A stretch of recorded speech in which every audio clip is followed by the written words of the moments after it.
মাকে বাড়িতে আনার সময় কি কি হলো আজ তোমাদের এই ভিডিওতে দেখাবো। তো চলো দেখা যাক। নমস্কার, আমি বিক্রম, তোমাদেরকে ওয়েলকাম আমার নতুন ব্লগে। তোমরা তো জানোই আমার বন্ধুর বাড়িতে ছিল পুজো। সকালবেলার দিকে মনসা পূজাটা কমপ্লিট হয়ে যাওয়ার পর রাতের বেলা যেহেতু কালী পুজো, তাই এখন আমরা যাবো সবাই ঠাকুর আনতে। এইটা হচ্ছে কি আমার বন্ধুর বাড়ির মা কালী। গত বছরও আমার বন্ধুর বাড়ির পুজোর ব্লগটাতে তোমরা অনেক ভালোবাসা দিয়েছো, বিশেষ করে মা কালীকে আনবার সময়। আশা করছি এই বছরও তোমাদের কাছে সেম ভালোবাসাটাই পাবো। কিন্তু মাকে বাড়ি নিয়ে যাওয়া হচ্ছে, আর মাকে বাড়ি নিয়ে যাওয়ার সময় রাস্তাতে অনেকগুলো বাজি পোড়ানো হচ্ছে। আর যেহেতু কালী পুজো, কালী পূজাটা তো বাজি ছাড়া একদম অসম্পূর্ণ।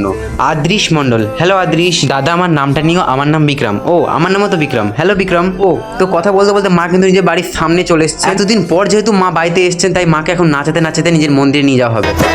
একবার নাচো নাচো গো শ্যামা নাচো এমন করে, একবার নাচো মা, একবার নাচো মা, একবার নাচো নাচো গো শ্যামা নাচো এমন করে, একবার নাচো মা। মা এখন কিন্তু নিজের মন্দিরে চলে এসেছেন। তো এখন মাকে বরণ করা হবে, আর বরণটা হওয়ার পরই মায়ের পুজো শুরু হবে। যারা যারা ভিডিওটা এত দূর পর্যন্ত দেখলে তাদের কাছে একটা রিকোয়েস্ট থাকলো, তোমরা আজকে প্লিজ কমেন্টে লিখে দাও জয় মা বললা। তো এদিকে কিন্তু মায়ের পুজো শুরু হয়ে গেছে, তো এদিকে পুজোটা হোক, আর তোমরা আমার ব্লগের জন্য আমার চ্যানেলকে সাবস্ক্রাইব করে রাখো। বাই।